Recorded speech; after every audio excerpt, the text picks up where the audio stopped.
हरियाणा में ऑक्सीजन की किल्लत है। पंचकुला के नागरिक अस्पताल में भी ऑक्सीजन की कमी हो गई, जिसके बाद पंजाब से मदद मांगी गई और कोविड-19 के मरीजों को ऑक्सीजन दी गई। विधायक ज्ञानचंद गुप्ता ने इस पर पंजाब सरकार का धन्यवाद भी किया है।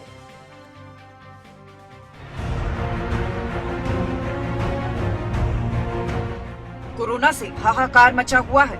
कोशिश यही है कि कैसे इस बेलगाम कोरोना पर लगाम लगाई जा सके। बहुत से राज्यों में इलाज के लिए मरीज तड़प रहे हैं, तो ऑक्सीजन की कमी से सांसों की डोर टूटने लगी है। हरियाणा में भी ऑक्सीजन की काफी कमी है। सरकार की तरफ से पूरे प्रयास तो किए जा रहे हैं, लेकिन फिर भी तस्वीरें कुछ ऐसी हैं जो डरा देती हैं। पंचकुला के नागरिक अस्पताल में भी कुछ ऐसा ही हुआ। अचानक ऑक्सीजन की कमी हो गई। अस्पताल प्रशासन के हाथ पैर फूल गए। गनीमत रही कि समय रहते पंजाब से मदद मांग ली गई, जिसके बाद कोविड-19 के मरीजों को ऑक्सीजन दी गई। दरअसल रुड़की से आने वाले ऑक्सीजन ट्रक को अस्पताल तक पहुंचने में देरी हो गई थी। पेशेंट्स की संख्या तो हॉस्पिटल की संख्या के मुताबिक है ही, जितने बेड्स हैं उसी अनुपात में हमारे पास पेशेंट्स भी हैं। और जहाँ तक ऑक्सीजन सप्लाई की बात है, वो निरंतर रूप से हो रही है। अगर कहीं गाड़ी आने में या किसी वजह से देर लगती है तो हम पड़ोस में जहाँ आई हुई हो वहाँ से शेयरिंग कर लेते हैं। तो सिमिलरली जो आपने बात कही है, तो उसमें हमने पंजाब से रिक्वेस्ट करके ले ली और उनको दे दी। It's not a big deal, ये तो म्यूचुअल कोऑपरेशन है। वहीं पंचकुला के डीसी का कहना है कि ऑक्सीजन आने के बाद पंजाब को ऑक्सीजन वापस कर दी गई।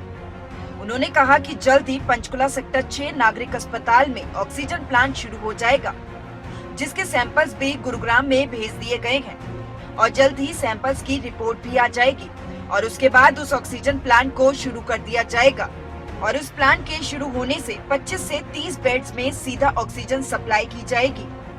तो वहीं पंचकुला से विधायक ज्ञानचंद गुप्ता ने पंजाब सरकार का धन्यवाद किया है।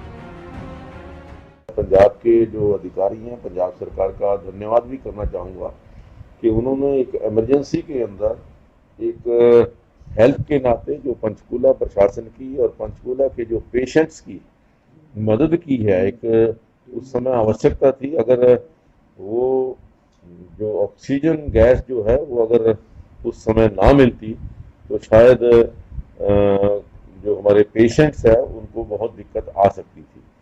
और लेकिन प्रशासन जो है पूरी तरह से सतर्क है। ऑक्सीजन की कमी देश भर में है। हरियाणा में भी कई जगहों पर ऑक्सीजन के न होने से परेशानी हो रही है।